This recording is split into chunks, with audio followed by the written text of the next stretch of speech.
तो आज हम लेकर आए हैं आपको हिंदी के मोस्ट इम्पोर्टेंट क्वेश्चन जो कि बार बार परीक्षा में पूछे गए हैं। चलिए शुरू करते हैं। क्वेश्चन नंबर 1, हिंदी किस भाषा परिवार से संबंधित है? तो हिंदी का जो भाषा परिवार है वो किससे संबंधित है? वो है इंडो यूरोपियन से संबंधित है। क्वेश्चन नंबर 2 होगा हमारा, हिंदी किस लिपि में लिखी जाती है? तो हिंदी किस लिपि में लिखी जाती है? तो हिंदी लिखी जाती है देवनागरी लिपि में। किसी में लिखी जाती है? देवनागरी लिपि में। Option B. क्वेश्चन नंबर 3 होगा, भारत की राजभाषा कौन सी है? तो भारत की राजभाषा का दर्जा कौन सी भाषा को दिया गया है?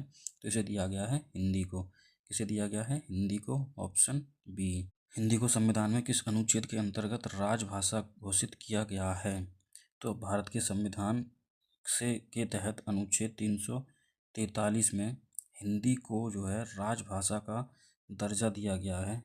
हिंदी को राजभाषा का दर्जा किस अनुच्छेद में दिया गया है? तो अनुच्छेद 343। Option A.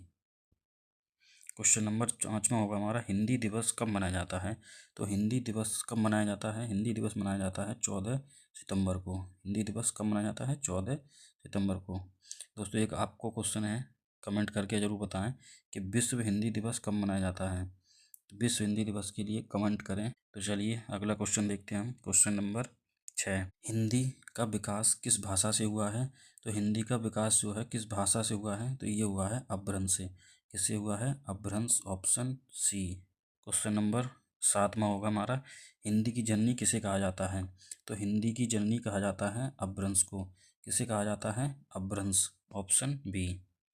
क्वेश्चन नंबर 8 होगा हमारा, हिंदी का मानक रूप किस बोली पर आधारित है? हिंदी का जो है मानक रूप किस बोली पर आधारित है? तो ये है खड़ी बोली पर। किस पर है? खड़ी बोली। Option C. खड़ी बोली का क्षेत्र कौन सा है? खड़ी बोली का कौन सा क्षेत्र है, मतलब कौन सा क्षेत्र है जहाँ खड़ी बोली बोली जाती है?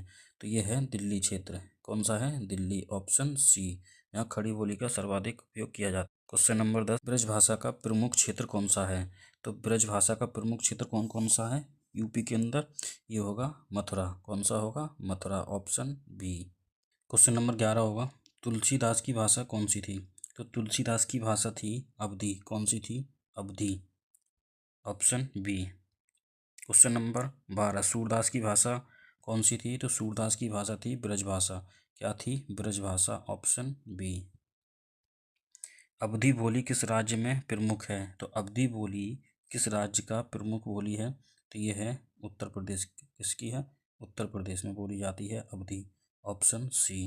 क्वेश्चन नंबर 14, भोजपुरी बोली का क्षेत्र कौन सा है? तो भोजपुरी बोली का क्षेत्र है पूर्वी यूपी व बिहार है। क्या है?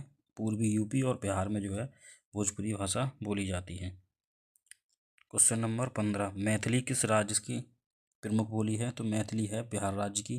किसकी है? बिहार राज्य। Option B. राजस्थानी किस भाषा परिवार से संबंधित है? तो राजस्थानी है इंडो आर्यन भाषा से संबंधित। किससे है? इंडो आर्यन से। Option B. अगला सवाल होगा हमारा, हरियाणवी किस बोली की उपबोली है? तो हरियाणवी किस बोली की उपबोली है? तो ये है खड़ी बोली की। किसकी है? खड़ी बोली। Option B. अगला सवाल है, बुंदेली किस क्षेत्र में बोली जाती है? तो बुंदेली क्षेत्र बोली जाती है किस में बोली जाती है? बुंदेलखंड में। किस में बोली जाती है? बुंदेलखंड। Option A. छत्तीसगढ़ी किस राज्य की बोली है? तो छत्तीसगढ़ी किस राज्य की है? तो ये होगी छत्तीसगढ़ की। Option C. कन्नौजी किस बोली से संबंधित है? तो कन्नौजी किससे संबंधित है?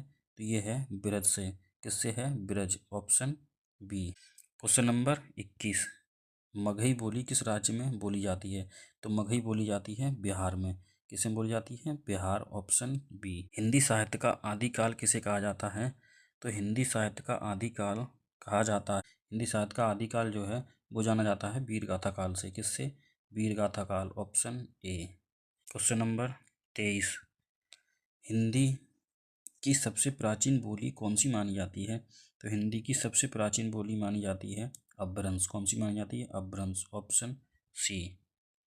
क्वेश्चन नंबर अगला होगा हमारा, हिंदी में कुल कितनी स्वर वर्ण हैं? तो हिंदी में कुल अगर पूछे जाएं तो वो होंगे 13 स्वर्ण। कुल स्वरों की संख्या पूछी जाए तो 13 सही होगा इसका जवाब, और स्वरों की संख्या पूछी जाए तो इसका जवाब होगा 11 सही। तो वैसे इसका जवाब होगा ऑप्शन डी, कुल स्वरों की संख्या 13 है। अगला सवाल होगा, हिंदी में व्यंजन वर्ण कितने हैं? तो हिंदी में व्यंजन वर्णों की संख्या है 35। कितनी है? 35। Option C. रासो साहित्य किस भाषा में लिखा गया है? तो रासो साहित्य को लिखा गया है किसमें? अपभ्रंश में। किसमें लिखा गया है? अपभ्रंश। Option C. खड़ी बोली को साहित्यिक भाषा किस काल में बनाया गया था? तो ये बनाया गया था रीतिकाल में। कब बनाया गया? रीतिकाल। Option C. अगला सवाल होगा, भारत में हिंदी कितने राज्यों की राजभाषा है? तो भारत में जो है हिंदी है 9 राज्यों की राजभाषा बनी हुई है इस टाइम। ऑप्शन सी इसका सही जवाब। हिंदी किस भाषा की बहन बहन भाषा मानी जाती है? तो ये मानी जाती है उर्दू की। किसकी मानी जाती है? उर्दू की। Option B. हिंदी और उर्दू का मूल आधार क्या है? तो हिंदी और उर्दू का मूल आधार है, क्या है? खड़ी बोली। क्या है? खड़ी बोली। ऑप्शन सी। अवधी किस काल में प्रमुख साहित्यिक भाषा रही है? तो ये रही है आदिकाल में। किसमें रही है? आदिकाल। Option A. ब्रजभाषा किस काल में प्रमुख रही है? तो ब्रजभाषा रही है रीतिकाल में। किसमें रही है? रीतिकाल। ऑप्शन सी। रीतिकाल इसका सही होगा। Option C. भोजपुरी किस बोली समूह में आती है? तो भोजपुरी किस बोली समूह में आती है? तो ये आती है पूर्वी हिंदी में। किस में आती है? पूर्वी हिंदी। ऑप्शन। अगला सवाल होगा हमारा, हिंदी भाषा का सबसे बड़ा शब्द स्रोत क्या है? तो हिंदी भाषा का सबसे बड़ा शब्द स्रोत है, क्या है? संस्कृत। क्या है? संस्कृत। Option C. अगला सवाल होगा 35, संविधान के किस अनुच्छेद में हिंदी के विकास की बात कही गई है? तो हिंदी के विकास की बात कही गई है अनुच्छेद 351 में। किस में गई है? 351 में। Option C. कुमायूनी किस राज्य की बोली है? कुमायूनी किस राज्य की बोली है? तो ये है उत्तराखंड की। किसकी है? उत्तराखंड। Option B. गढ़वाली किस क्षेत्र में बोली जाती है? तो गढ़वाली किस क्षेत्र में बोली जाती है? तो ये बोली जाती है गढ़वाल क्षेत्र में। Option A Garhwal. खड़ी बोली का प्राचीन नाम क्या था? तो खड़ी बोली का प्राचीन नाम था हिंदवी। क्या था? हिंदवी। Option A. खड़ी बोली को हिंदवी भी कहा जाता था।